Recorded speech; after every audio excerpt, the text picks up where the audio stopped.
ए video भ-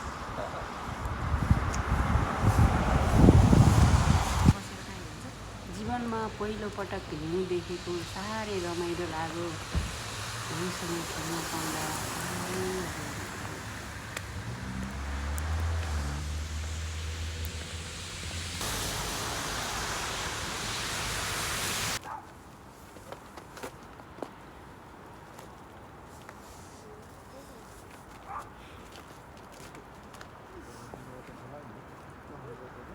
यो चाहिँ स्विजरल्यान्डमा हिउँ पर्ने बेलामा चाहिँ बोट बिरुवाहरू पुरै सुकेका हुन्छन्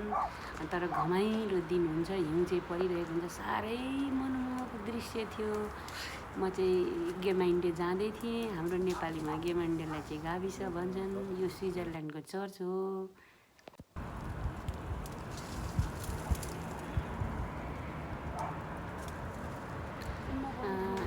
आएको पर्सिपल्ट चाहिँ म यहाँको चाहिँ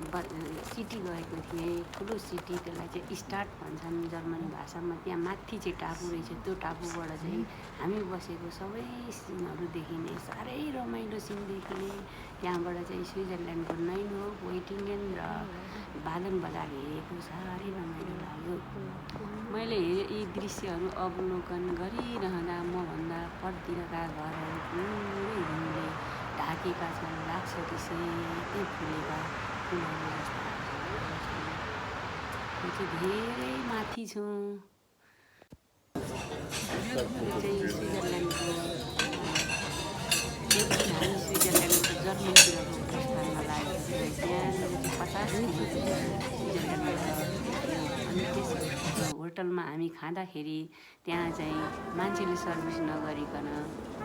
मान्छेले सर्भिस नगरी रोबोटले गर्दो रहेछ मलाई त साह्रै अचम्म लाग्यो धेरै तरिकाका खानेकुराहरू खायौँ र साँझ पकायौँ फेरि आफ्नो गन्तव्य स्थानमा आयौँ जुन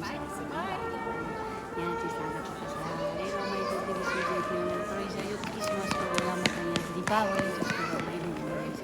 मलाई आफ्नो देशको नै यहाँ दीपावली जस्तो साह्रै रमाइलो चाडको नाम फरक भए पनि हेर्दा चाहिँ उस्तै लाग्दो रहेछ अनि त्यसपछि मैले आफ्नो जीवनका भोगाई भोग्दै भोग्दै मैले पढ्नको लागि चाहिँ यहाँ स्कुलमा भर्ना भएँ जर्मन क्लास गर्दाखेरिको बाटो जाँदै थिएँ बाटोमा देखेका दृश्यसँगै